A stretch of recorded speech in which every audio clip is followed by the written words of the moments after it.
today's news, China has announced plans to negotiate a new economic agreement with 53 African nations to eliminate tariffs.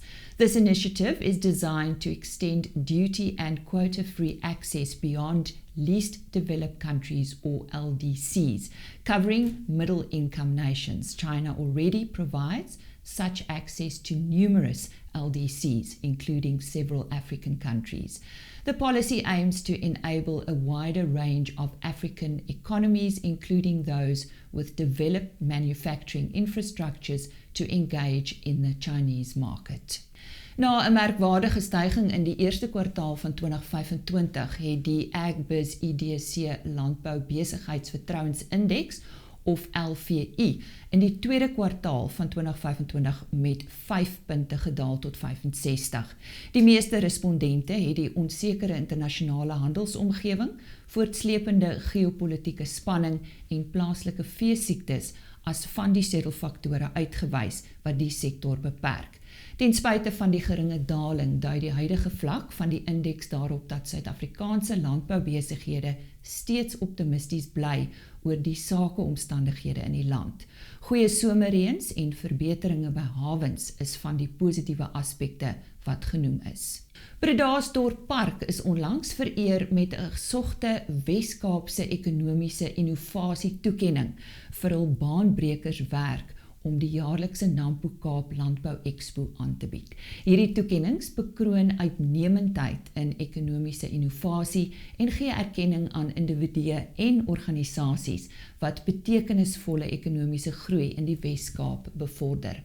Altesaam 14 innovasietoekennings in 4 kategorieë toegeken. Die toekennings bevorder innovasie as 'n belangrike element van die provinsie se groei-verwerk-strategie.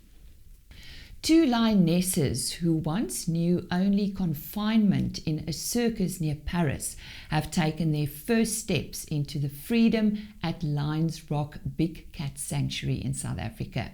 Ileana and Tomoyo, rescued by the global animal welfare organisation 4 Paws and its partners in late 2024, were relocated to South Africa in April this year. Their arrival marked the start of a new chapter, far from the stress and limitations of their previous lives.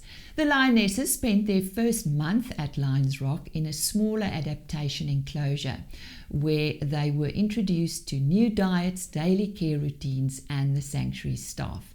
According to Lions Rock Sanctuary Manager Hildegard Perker, the animals adapted quickly.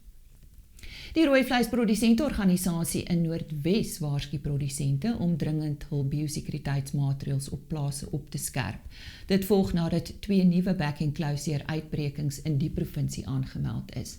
Nico Kilian, voorsitter van die RPO Noordwes, sê hoewel paniek vermy moet word, sal alle rolspelers in die bedryf nou baie waaksaam moet wees en biosekuriteitsmaatreëls ernstig moet opneem. 'n Positiewe geval van back-enclosure het na bewering in Ventersdorp en ook by 'n abattoir in Brits uitgebreek. Die betrokke area is glo reeds donderdag onder kwarantyne geplaas. Verdere uitbrekings by Karambeef en nog 'n groot voerkraal is ook aangemeld.